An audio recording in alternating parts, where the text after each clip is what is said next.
I like the software. It's very nice, right? So we're live. Thank you very much for joining us today with the fifth and the last lecture of Life of Liberty.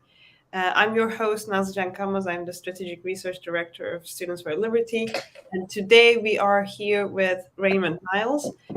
He has a PhD in economics from George Mason University, and he is teaching also economics at St. John's University in New York. Thank you, Ray, for joining us today. Thank you, Nasli. It's a pleasure to be here and to give the final, last but best, lecture for the Life of Liberty series.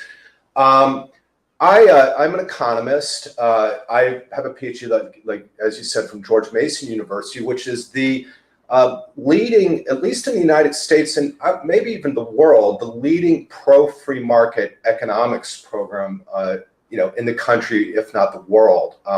I studied Austrian economics at George Mason University, and I'm also an objectivist. I've been an objectivist more or less my whole life, ever since I picked Anthem off the shelf of a used bookstore at age 13. By age 15, I had read The Fountainhead and Atlas Shrugged. So I have an interesting perspective in that I saw the best arguments for liberty from an Austrian or libertarian perspective while at George Mason University. And I think what it let me realize is that as strong and as necessary as those arguments are, they can be made even stronger if we incorporate the insights from Ayn Rand's philosophy of objectivism. So, if we want to think about it, we have the great economists, the great pro-free market economists. I mean, there are others, but these are some that I admire a lot. Adam Smith, of course, launched the whole field of economics, and he was the first classical economist. And then the two leading figures in the 20th century in Austrian economics, they're both from Austria, Ludwig von Mises and Friedrich Hayek, who also won a Nobel Prize. And then you have, also what I would call as, more conservative type defenders of capitalism, such as Milton Friedman, who is well known for his book Free to Choose and also won a Nobel Prize. Another one that I don't show there, who I admire very much, is Joseph Schumpeter, who was Ludwig von Mises' classmate, and he had an economics built on the entrepreneur, which I find is very meshes very well with Ayn Rand's philosophy. And then, of course, there's Ayn Rand, who is not an economist but a philosopher. Many of you, I'm sure, are familiar with her major works, Atlas Shrugged, The Fountainhead, and her nonfiction works, Capitalism, The Unknown Ideal, and The Virtue of Selfishness. So what is it that objectivism can provide to the defender of capitalism, which is not there in the economic defenses of capitalism? And I'm going to talk about this in terms of what I call three metaphysical facts. And metaphysical, what I mean by that is just fundamental facts, fundamental truths that I think puts the case for capitalism on a more sound foundation. The first of these is that the fundamental unit of analysis is not the group, it's the individual. A group, whether it's a society, a market, right, an economy, is nothing more than the sum of the individual actions of its members. And this is why objectivism says what matters is there's no such thing as group happiness or group welfare. It can't be separated from the welfare of the individuals that comprise it. So what matters is individual happiness and well-being. Now, there's a term for this, which was actually coined by Joseph Schumpeter, the Austrian economist who was the classmate of Ludwig von Mises. And Schumpeter coined the term methodological individualism. And I like that term. It's one that we were exposed to a lot at George Mason University. It is widely used in the Austrian literature. And it refers to the fact that we have to analyze economic phenomenon from the perspective of individual actors. It's individual actors that matter, individual actors with individual motives that matters. And this is actually an insight that was really identified in a lot of ways by Adam Smith, the father of economics, when he said it's not from the benevolence of the butcher and baker that we get our meals, but it's from their regard to their self-interest. In other words, it's their individual motivation that motivates them to produce. So this idea of methodological individualism, it's a common principle in both Austrian economics and in Objectivism. But Ayn Rand takes us further, and I think what she does in Objectivism, she takes this idea further and helps us avoid implicitly bringing back a collectivist or collective perspective in defending capitalism. You'll see this as I go along in my presentation. But in one way, in one way that we can see that the individual really matters is when we think about great innovations, right? The great innovators who lift us forward, who propel our standard of living forward. And in every case, if you look at economic history, I'm actually teaching a class in economic history right now. In every case, there is someone with an idea that breaks the mold, that stands against the crowd. Now, Ayn Rand captured this with her fictional writing, and she defended this idea in her nonfiction writing. And for those of you who've read her works, I mean, for example, the character of Hank Rearden, who created Rearden metal, and it was lighter, it was stronger, it was better than steel, which was the metal that was being used in the economy, and people hated him for it. Imagine, the steel producers who are making what now is an inferior product. They hated him for that. Also, at first, people could not understand how his metal, if it's lighter than steel, could be stronger than steel. In the beginning, there's always one person with a vision, and they stand against all of the rest of society in trying to make their vision of reality. An entrepreneur is an iconoclast. They are someone who breaks the status quo. And if we are to have progress, it is their right to do this that must be protected. And this is a theme we really see in Ayn Rand.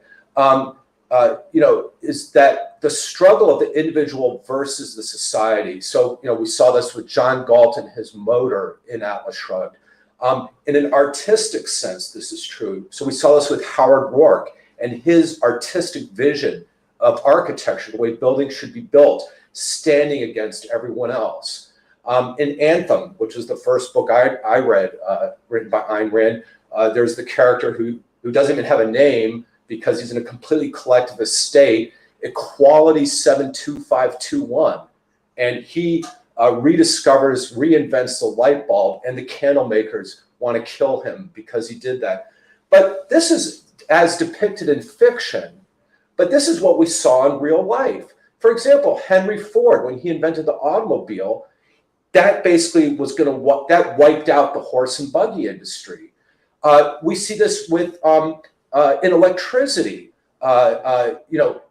First there was Thomas Edison, who developed electricity for lighting, and that stood against the lighting by natural gas, which was the method of having light before that. But then we even saw that with Westinghouse and Tesla, who developed the alternating current, which was a superior form of lighting compared to Tesla. We saw this with the first days of capitalism in the 1700s in England, when labor-saving devices were developed for making textiles, power looms that were powdered by water and later on by steam engines that could make cloth fabric way more efficiently at much lower cost than the hand loom weavers who had been making it that way for millennia. What was their reaction? They smashed the power looms. They destroyed the power looms. These were the Luddites, okay? So in order to have progress, we must protect the innovators against the people who want to stand against them. This protection of the innovators is exactly analogous to the reason we have free speech. We have free speech to protect the ideas of someone who will upset the status quo, because that's how we discover truth, right? If Einstein's ideas weren't protected, we would still be living with Newtonian physics. We have to protect the ideas of the innovator. We see this today with Amazon.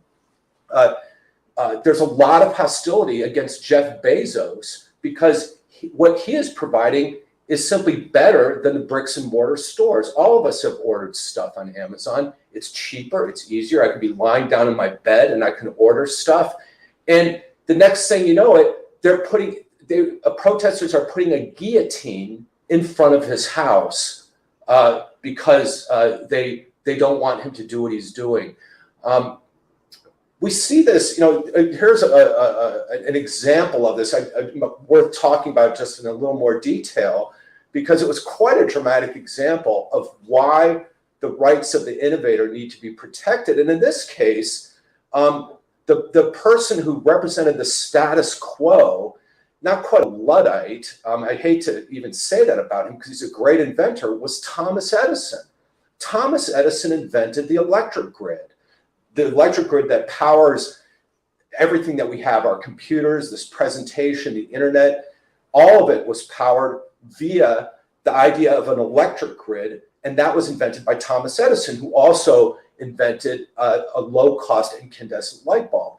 Well, his method of producing electricity relied on direct current.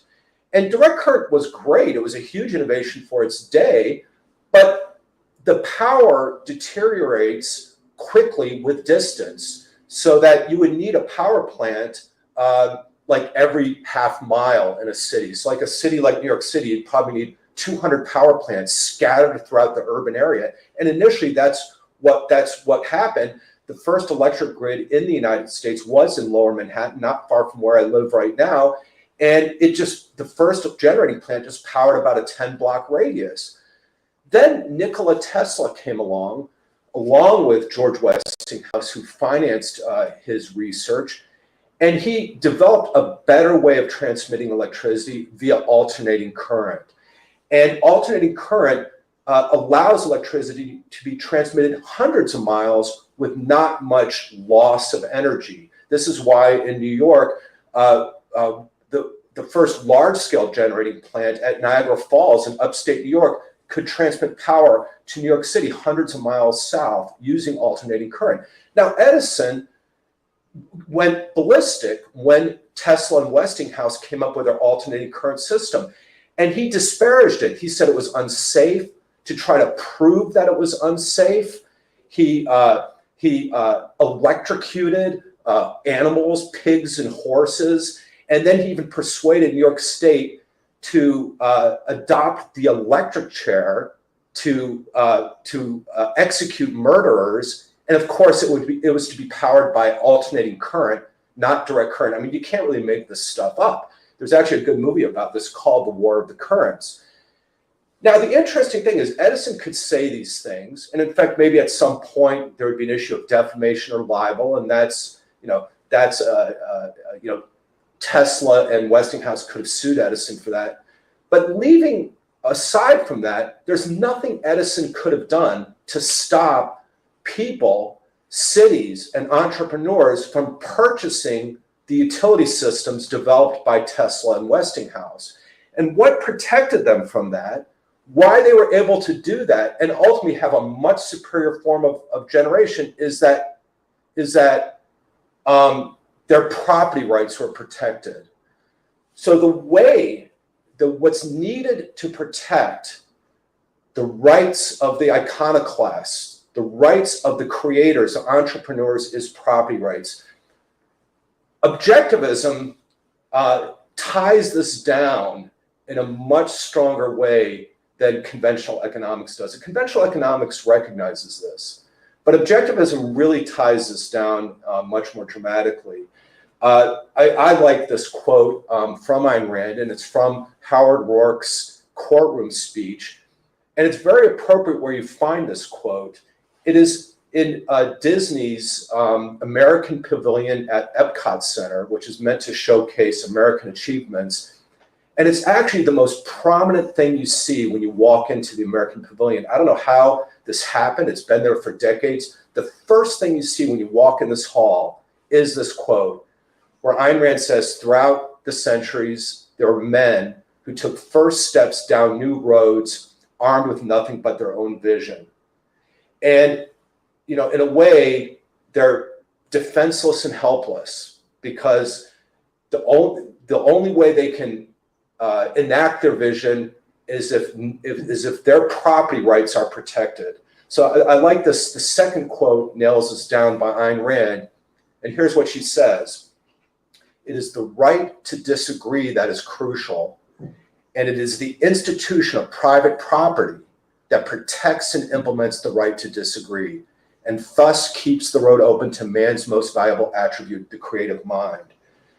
Because Tesla and Westinghouse, because those textile entrepreneurs, because Jeff Bezos still has a high degree of property rights, they're free to execute their vision no matter what opposition they get from other people. So property rights are essential for prosperity, and this is the argument for it, because it protects the creative mind. And if we drill down a little deeper into this, what is it that people do with their minds that allows them to create material wealth?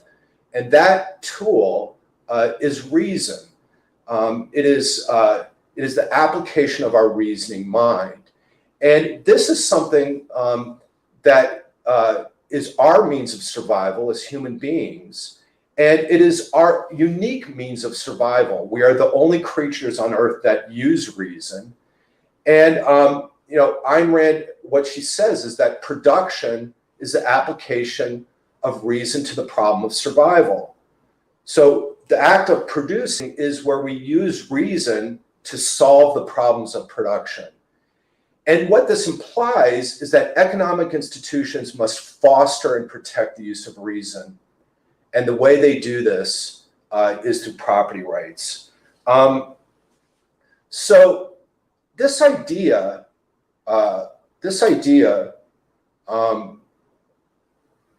has been brought to bear in the world. So politically, we can think John Locke, the English philosopher John Locke, who really identified this principle, and the principle that that the purpose of governments is to protect property rights. So here's a quote from John Locke. He wrote this 100 years before the American Revolution. There's also a lesson here in how long it takes for ideas to change policy. And it's something to bear in mind as advocates of capitalism, which I assume most of you are, is that it is worth fighting for capitalism, because eventually we will win, because we have reality on our side. Ayn Rand says that he who fights for the future lives in it today. So spiritually, emotionally, we get satisfaction from fighting for liberty, even if it will take some time for it to become fully to become into effect. Well, when John Locke wrote these words, and let's just read the quote, he says, "Being all equal and independent, no one ought to harm another in his life, health, liberty, or possessions. The great and chief end, therefore, of men uniting into commonwealths and putting themselves under government is the preservation of their property." Now, he wrote this. England was still under a monarchy. Actually, 1 year earlier, there was the Glorious Revolution, where Parliament assumed a lot more power, and William of Orange from Holland came in and assumed the British throne, and the British were beginning to gain more liberties. But the king still had a tremendous amount of power. In fact, John Locke said some things that were so anti-monarchy that it's amazing he didn't get arrested and put in jail for it.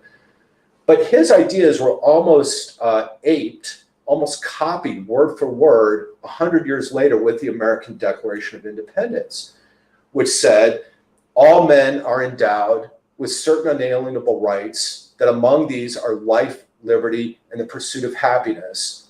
to secure these rights, governments are instituted among men. Now, in the first draft of the Declaration of Independence, it actually had the word property in there. And it was taken out because basically people took it for granted. They assumed that government should protect property rights and that was the means to protect your ability to pursue your happiness. So that's why I put it in there in brackets, that property was in the original Declaration of Independence. To summarize, this point, Ayn Rand says, without property rights, no other rights are possible. Since man has to sustain his life by his own effort, the man who has no right to the product of his effort has no means to sustain his life. So now that I've said sort of what, some distinctive things that objectivism provides, which is the protection of individual rights, in particular the right to property, and that by doing this, this protects the ability of the innovators to use their reason to innovate, to create those innovations that advance our standard of living. I wanted to say a little bit about how economists in particular, and pro-capitalist economists, often get this wrong.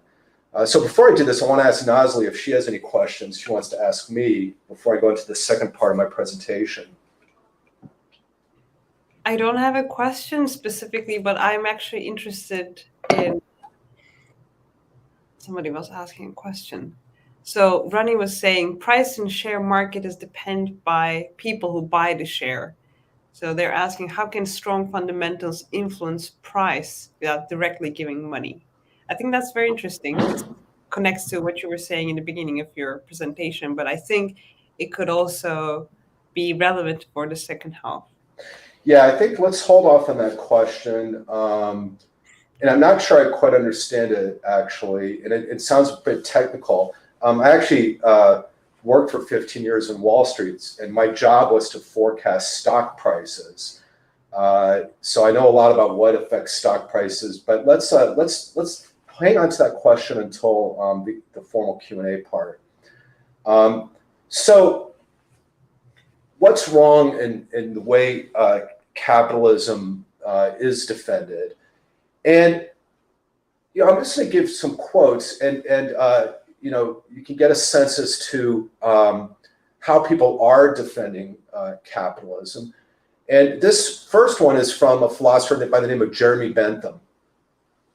And he says, it is the greatest good to the greatest number of people, which is the measure of right and wrong. So this is one way that capitalism is defended, which is that it results in the greatest good for the greatest number, okay? And, this sounds good, and really it probably does do that, capitalism, but we'll see in a second that actually that's not a good way to defend capitalism. So utilitarianism is the name of his philosophy. This is one way that when I read pro-capitalist writings, this is the way they're defending capitalism. And there's another way, which is very common. And look at these quotes. So these are all very famous quotations. They're from the Bible. These are statements by Jesus in the New Testament in the Bible. And he says, "Blessed are the meek, for they shall inherit the earth. Sell your possessions and give them to the poor." And then, of course, this very famous quote, "It is easier for a camel to go through the eye of a needle than for a rich man to enter the kingdom of God." Now, Christianity has a major influence in the world, and the philosophy behind this is altruism, which says that the moral purpose of your life is to serve the needs of others. And the way this usually translates when people write about capitalism, they'll say, well, capitalism is good because it helps the poor. That's what the argument boils down to. Capitalism is good because it helps the poor. Now, the problem with both of these arguments is that it implies that it's okay to violate the rights of individuals. And we just went through a whole discussion that the individual is the fundamental unit of analysis, and that an individual has a right to their own life. Well, imagine, for example, under the utilitarian premise, let's just say if someone can make an argument that the greatest good for the greatest number of people comes from executing a minority, right? Or enslaving a minority. How about, hooking them up like oxen to a yoke and having them pull the plow for all of us, right? Isn't that kind of what happens when a socialist government confiscates the property of wealthy people? Well, not just in socialism. Isn't that what happens if we have a society where they tax wealthier people at a higher rate? Because their purpose is to serve the rest of us. Their purpose is to, provide for us, provide for our needs. Well, what about their happiness? What about their well-being? And the same principle, occurs with the idea that our purpose is to serve the needs of the poor. Why do their rights have greater validity than the individual rights of other people? And so this is a real problem defending capitalism on these grounds, is that it opens the door to socialism or communism or mixed economy with progressive tax rates, higher tax rates on the rich and the poor, because you're not defending capitalism on moral grounds on the rights of the individual. So there are other mistaken notions of rights involved in the defense of capitalism. And this is the idea that, that what matters is the welfare of the group. And we see this a lot. So for example, Adam Smith even said this when he says the wealth of nations. He's concerned about the wealth of nations, as if the nation exists apart from the well-being of individuals. So this is again not a good way to defend capitalism. And if groups have rights, then that means it's okay to violate the rights of individuals. Another way we see capitalism being defended is by saying that we get our rights from God. And this even exists in the text of the American Declaration of Independence, where it says we are endowed by our Creator with certain inalienable rights. Well, the problem with that is that it basically is arbitrary and unprovable. If God says we have the right to property, well, maybe that's your God, but my God says I have a right to redistribute the property. Right? Or I have a right, the king has ownership of all the property, and whatever you have just comes from the beneficence of the king. It's entirely arbitrary. There's no sound way to actually defend capitalism on that basis. And then the other sort of mistaken idea of rights is the idea that a person has a right to things. And that just inherently involves a violation of individual rights. It involves a violation of property rights. If you say, a person has a right to whatever, food, housing, medical care, cell phones.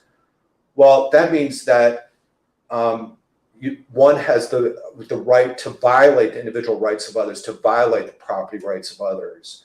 And that simply goes against the principle of individual rights and will not result in prosperity. So these are some invalid ways of defending capitalism.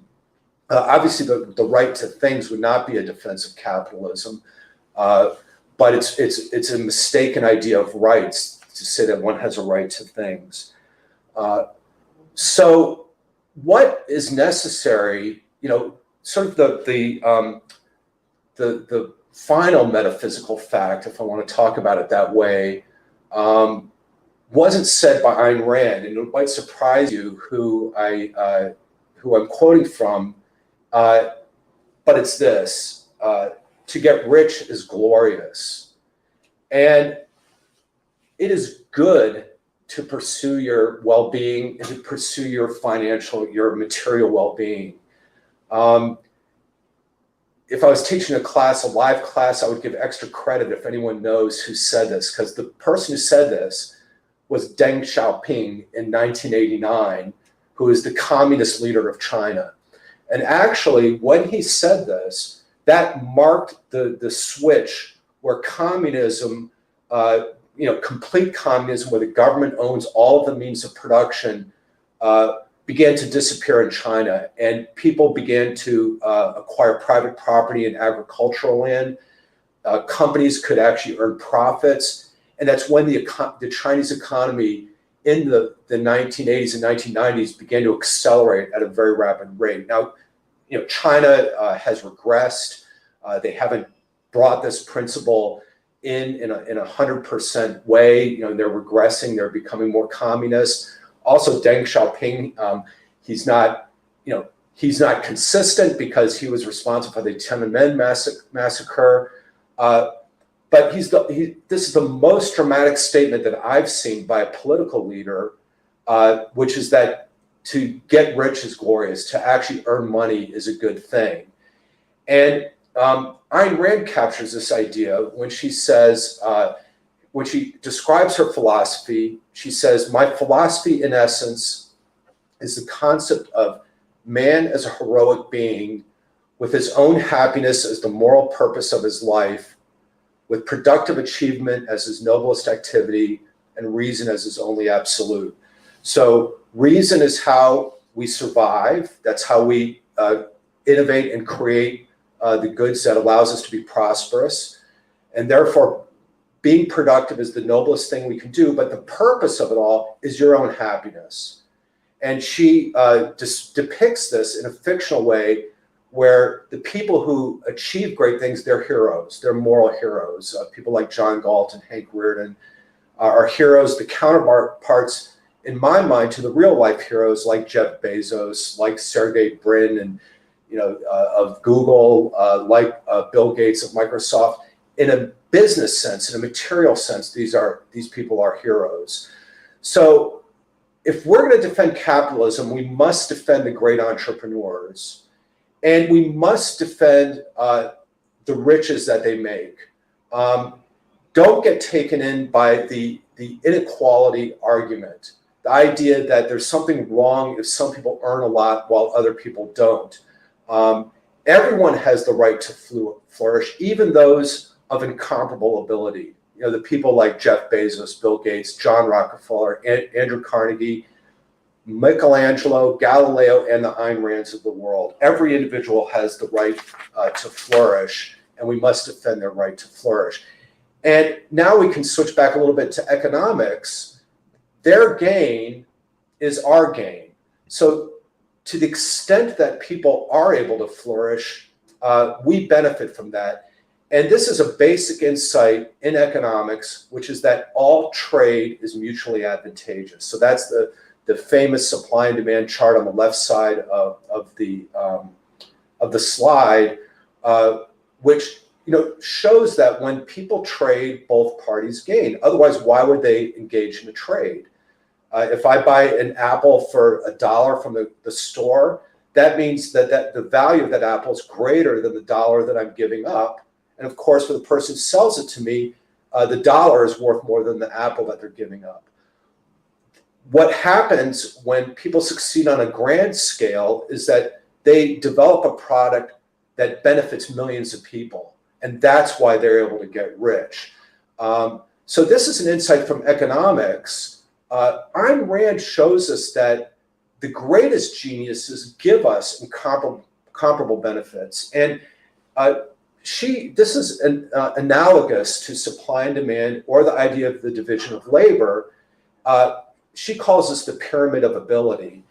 And a person, a rare genius of ability, who can create something that benefits millions of people, creates tremendous benefits. Here's the example of Steve Jobs. And he was able to have a yacht, have a big house, to have all those billions, only to the degree that he was able to create a product that benefited lots of people. Henry Ford with the automobile, Initially, only rich people could afford automobiles. The way he was able to achieve a mass market was by bringing down the price of the automobile to mass production. And he became a billionaire in the process of doing that. His gain was our gain. Their gain is our gain.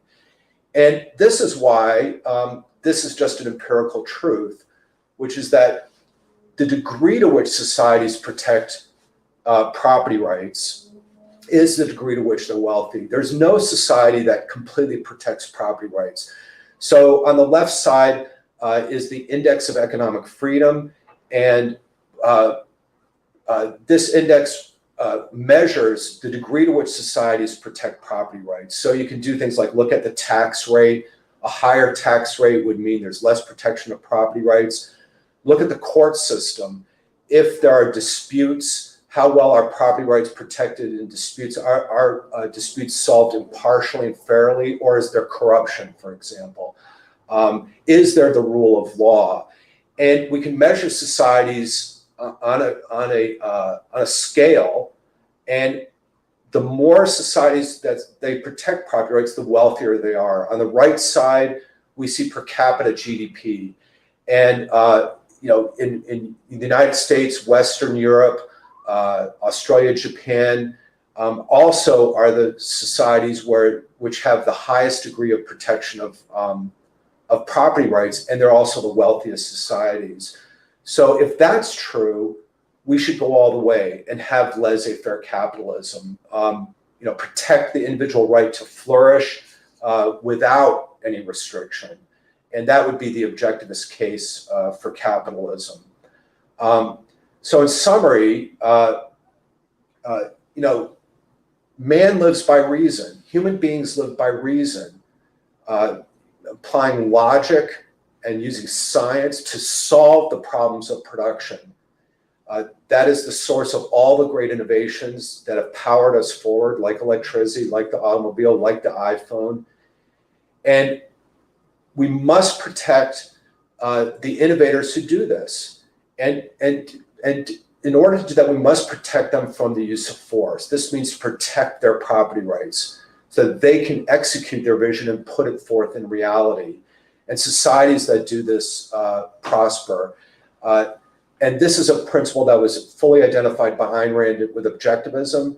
And if we combine this with the insights of the pro-capitalist economists, we'll have the best defense of liberty, defending it on the principle of individual rights and not on a collective framework like utilitarianism, or on a framework that violates the rights of individuals like altruism. So with that, I'm going to open it up to Q&A. Thank you very much. This was very insightful. I think we covered a lot of things. And I think also I should let our audience know that we're going to take questions from YouTube, the audience. So if you have anything, please do write down. And I think Ray would be very excited to answer your questions. But before we get into that, I think I have a couple of questions myself. So sure. You showed us the Heritage Foundation's economic freedom map. And I think it's very insightful. But my question is probably a bit of a hard question, but how can we make more green around the world? So like what are the things that you think are good practices in terms of institutions, in terms of government, in terms of individual rights or individual practices as well? What do you think are the ways that we can protect economic freedom better in other countries as well? Well, I think we have to fight for economic freedom. So we need to fight against regulations that impinge on economic activity. So regulations, and it's a whole presentation, just to talk about regulations, but regulations is like a form of censorship of the mind. So if you have to ask permission from a regulator, for example, to introduce a new drug, or to introduce a flying car, for example, and maybe you have to petition for 10 years to do that, that's stopping you from executing your vision and advancing the world. So that violates your rights as an innovator. So I would say fight regulations that inhibit progress, and fight progressive taxation. So progressive taxation, at least in the American sense, means a higher tax rate for wealthier people than for poor people. But it's actually, in a way, no one should really be paying taxes, and that's a whole another discussion. But if we're going to have a tax, it should be a flat rate, because if anything, we should the entrepreneurs should be taxed less because they create more value in the world. We benefit when they're freed to execute their vision, when they have the money, the means, the resources, and the incentive to execute their vision.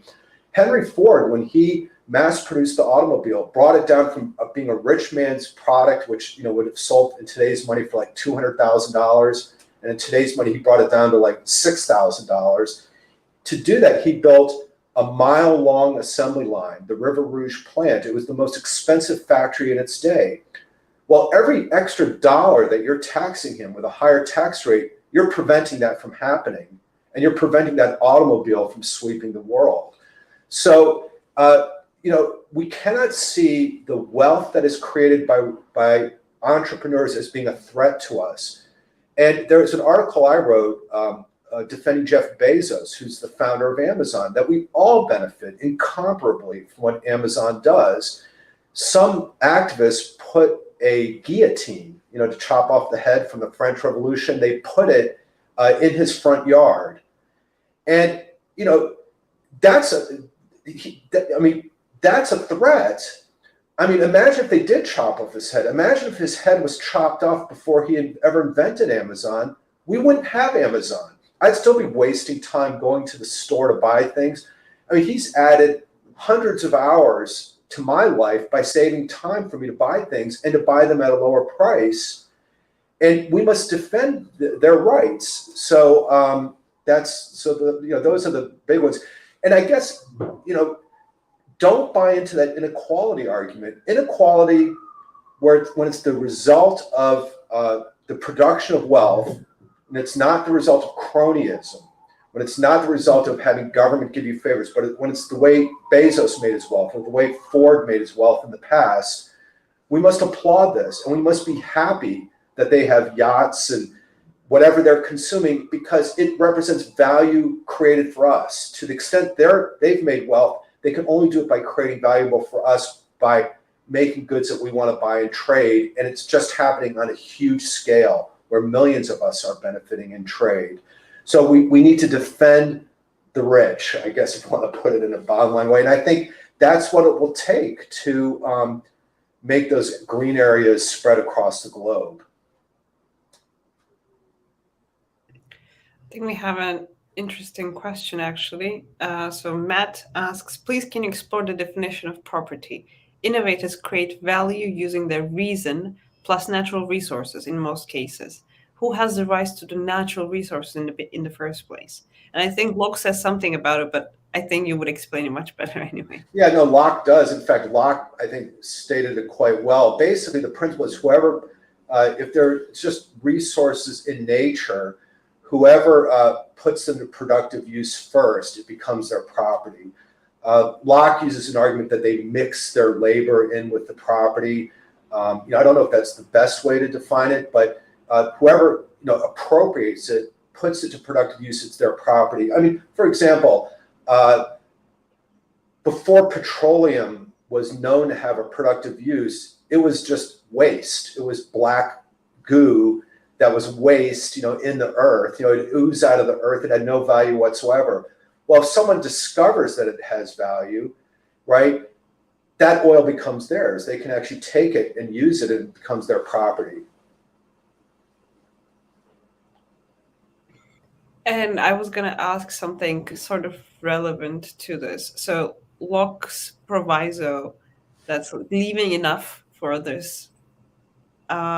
I never could wrap my mind around it. Could you also touch upon that a little bit as well, in terms of like how would an objectivist see that principle Of Locke about property rights? It's a Lockian proviso. The the Lockin proviso.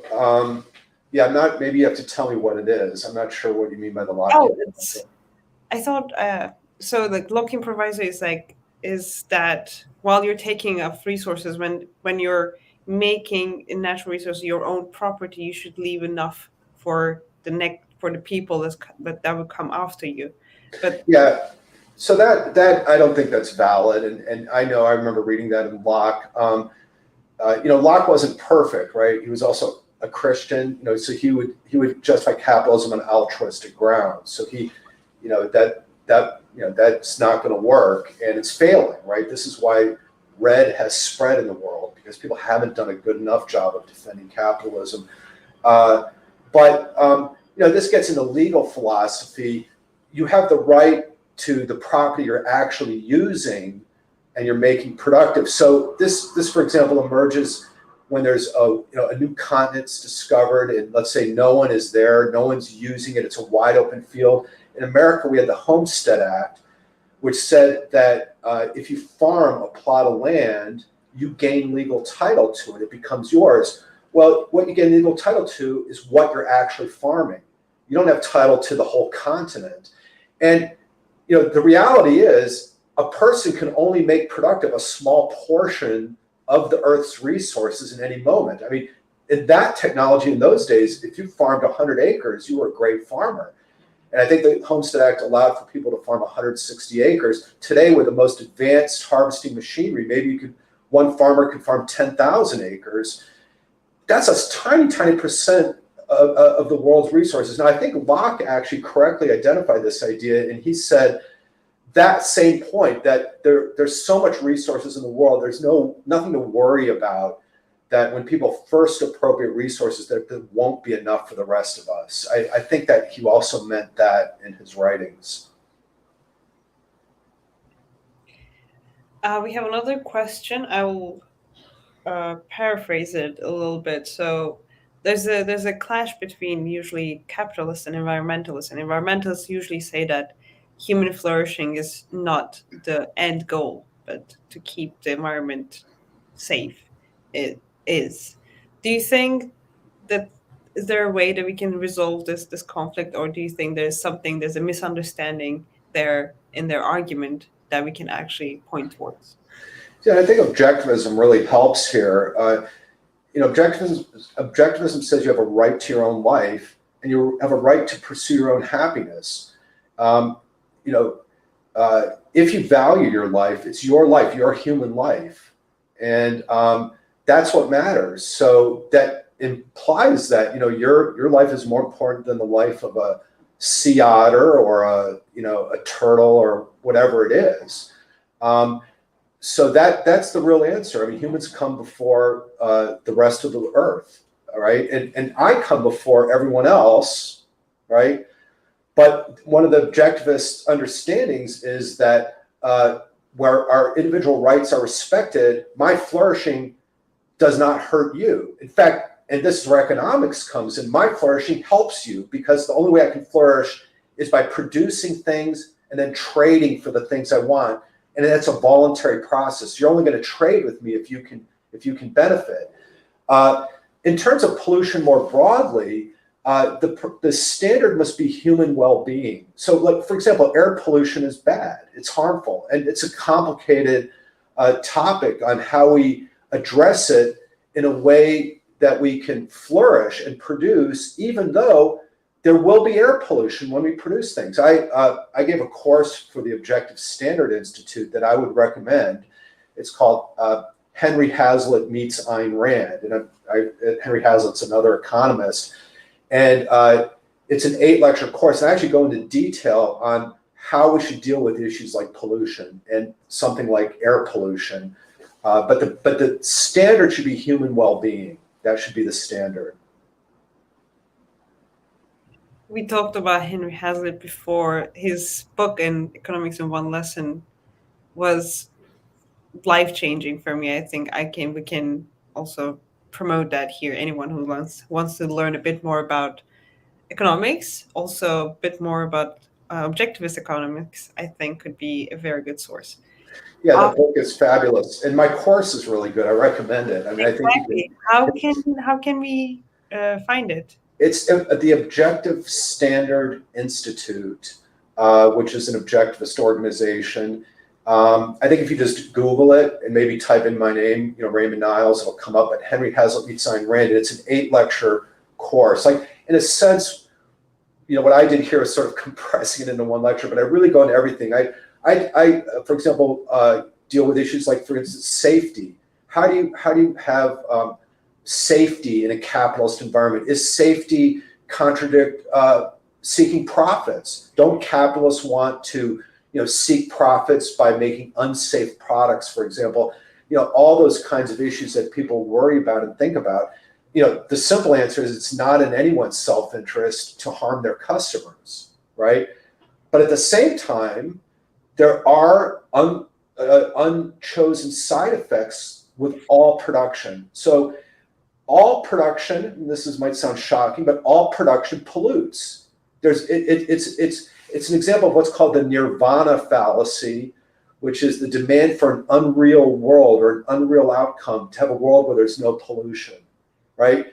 And I will challenge, when I challenge my class, for example, to come up with an example of a product, any product, like a computer, a ham sandwich, whatever, that can be made without emitting some form of pollution. You can't do it. So the real issue is, what determines the appropriate level of pollution? And the standard is, you have to do it in a way that doesn't violate rights, and it can be done. You see? So the left, what's happened is, the left, or the anti-capitalists, go on and on with a whole laundry list of arguments against capitalism. And they do this, they get away with this, I think, because people who defend capitalism are not defending it on principled moral grounds. They're defending it on utilitarian grounds or altruistic grounds. And then the leftists say, well, but capitalism pollutes. How can you deal with that? Or, here's an example of a bad businessman. He's hurting a poor person. Doesn't that mean capitalism's bad? And that's essentially what Marx does. Marx will take a few examples of factory owners, hurting workers, and he blows that up into a whole philosophy then, which says that factory owners, that capitalists make money on the backs of the poor by stealing the surplus value created by workers, and therefore we need to confiscate their property and have it all run by the state. And it's just not good enough of an argument to say, well, if you do that, it's inefficient. It's inefficient, or if you do that, it's not going to be the greatest good for the greatest number, or if you do that, the poor will be hurt. That's all true, but you have to defend individual rights. I mean, that's really, the way to ultimately oppose this. I agree. I think we should defend capitalism both on moral and economic terms, but I think we should be aware of these different terms. Because as defenders, we have to come up with different types of arguments based on what people are talking about. So I think you gave us a really good arsenal of arguments for capitalism. I think we've had a lot of questions, and I don't want to take too much of your time as well. We could go on a little bit longer if you like. I mean, if you want to give a few more questions, or... Sure. So we have one more question that says it's about inflationary monetary policy. I don't know if that's your specialty, but since we have you here. It is, actually. I wrote my dissertation on banking, the role of banking in business cycles. But go ahead. What's the question? Perfect. So it's very, very easy. I think this. Matt asked, does inflationary monetary policy distort capitalistic incentives? Yes. Quick. Yes, it does. And this is the whole idea behind the Austrian theory of the business cycle, which is when the government controls the money supply, invariably they create too much or too little money. This is basically the simple way to put it. And I mean, if they artificially create too little money, we have the Great Depression. That was one of the reasons we had the Great Depression. There are others. But if they artificially create too much money, they create an artificial boom, and certain sectors are have an unusually easy access to money, and so there's overinvestment in those sectors, but it's not sustainable and it helps create a bust. Inflation is harmful on many levels. But one of the reasons is it creates economic dislocations and ultimately creates less economic growth and a lower standard of living. And then I have a question about the business cycles, because you actually had a very interesting idea that it's not necessarily central banks that create the business cycles, but something else. I would like you to give you the. Sure. Yeah. So there are multiple causes for business cycles. And, by that we mean the ups and downs in the economy. An interesting, just empirical fact is that every capitalistic economy that's ever existed on Earth. So it really begins with England in the early 1700s, right? And capitalism would be where you have respect for property rights. It's after feudalism has been done away with and everything, but also where there's the development of an advanced banking system, and that really began earlier, in the 1600s in England. But every capitalist society, so later on the United States, of course, all of Europe, Japan, we've seen this up and down, boom and bust cycle in the economy. Now, we've generally had a rising standard of living, so it's an up and down process as we have a rising standard of living. But the question is, why do we always see it? And I think there are multiple causes for the business cycle. So this is my perspective, and it's controversial. It's not accepted by all pro-free market economists. But I think capitalism has a natural inherent boom and bust cycle, and it's driven through periods of rapid technological innovation. So an example would be the 1920s in the United States, when electricity was becoming widespread. We went from 1/4 of Americans with electricity to 3/4 of Americans with electricity. Radio was invented. There were huge advances in the chemical industry, and it created a huge enthusiasm for the potential for these new technologies. And what happened is people invested more in equities than they would have otherwise, because the potential that they saw was greater than it was otherwise. But the reality is no one knew which implementation of that technology would succeed, right? So think of the 1990s internet boom, and I think that was one of these types of booms. No one knew for sure, who would be the huge internet retailer. Like there was pets.com, got money to start up. So did Amazon.com. Amazon.com initially was just retailing books, right? They didn't seem that great. Who was going to succeed? Well, the only way you could find out was to actually start the businesses, to actually fund them and get them going. And this is the principle behind venture capital. A venture capitalist, after doing loads of research, doesn't really know which business will succeed.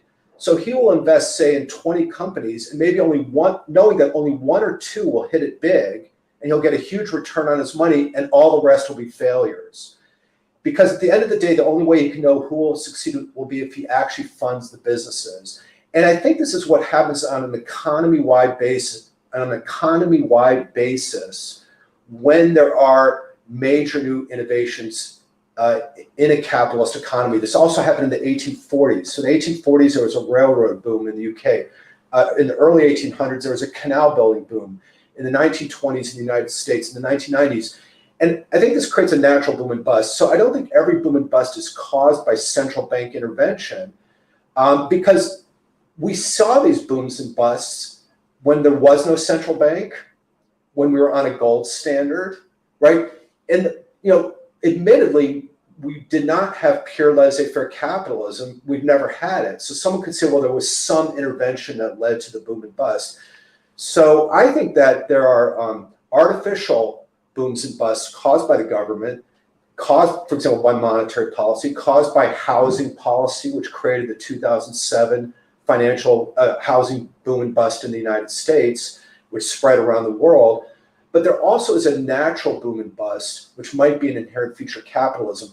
By the way, this isn't an original idea for me. I won't go on, and I can go on, I won't do it. But is the economist Joseph Schumpeter pioneered this idea that this is an inherent feature of capitalism, and that it's a beneficial process, that we shouldn't fear the boom and bust. We shouldn't fear a recession if it results from this natural process. We want to fear the booms and busts if they're artificially caused by the central bank. But if I think as advocates for capitalism, I think this is an area that a lot of work needs to be done, because if I'm right, and I could be wrong, lots of people will disagree with me on this, but if I'm right and if Schumpeter is right, if we say that the ideal, if we had laissez-faire capitalism, is a smooth path of upward ascent with no booms and busts, if we say that as our ideal and we're wrong, we're actually presenting, it's an example of the nirvana fallacy. I think we're actually undercutting ourselves by having an unrealistic goal that may not reflect reality. So that's it's a big topic, but an interesting discussion might be for another presentation would be to talk about just the various theories of the business cycle, both from the pro-capitalist side and also from the anti-capitalist side, which would be, the two biggies on the anti-capitalist side are Karl Marx, and he said that a boom and bust is an inherent feature of capitalism, and it's going to lead to immiseration, mass poverty, right? And here's the thing, I think Marx was right on the first part of what he said. I think it might be an inherent feature of capitalism, but he was totally wrong that it would lead to mass poverty. Instead, it's resulted in a rising standard of living. Then the other person who uses this to criticize capitalism is John Maynard Keynes. And he says a boom and bust is an inherent feature of capitalism, and we can rectify it with a lot of government intervention in the banking system, you see. And, I think, again, I think he might be right that there is this boom and bust, but actually, like when he used the Great Depression as an example, it was a terrible example because that was caused by government intervention. There's no doubt that the Great Depression was caused by government intervention. So Martin asks if you could talk about Schumpeter and his idea of creative destruction a little bit. And I think that's a great way to end our live stream now. And I would like to also ask you to turn off your presentation so we can actually see you talk about it much more. Let me see if I can do this. Okay, give me 1 second.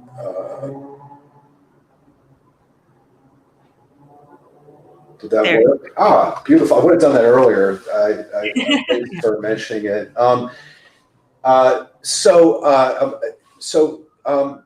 Creative destruction was a term coined by Joseph Schumpeter, and his idea was, when you read him, the emphasis really is a lot more on the create than the destroy part. I mean, I think when people use the term, they emphasize the destruction aspect, but his idea is that, when Henry Ford invents the automobile, the horse and buggy industry goes away, right? When Amazon develops the system of internet distribution of goods, that makes shopping malls go away.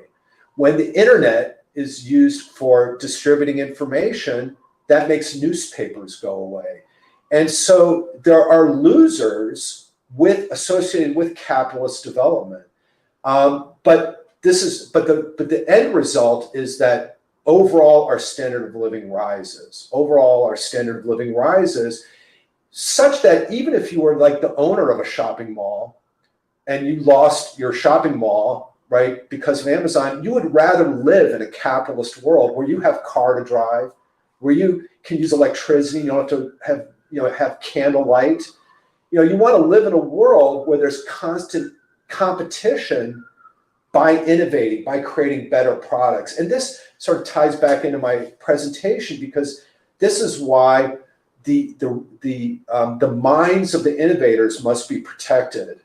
and they must be protected from the use of force. And this is why property rights need to be protected. When we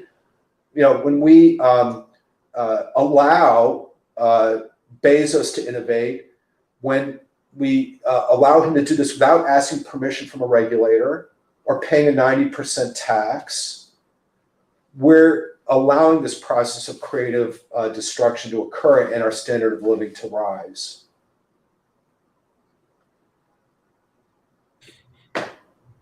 I think this was a great way to just the sort of like a perfect circle how we can talk about objectivism and economics.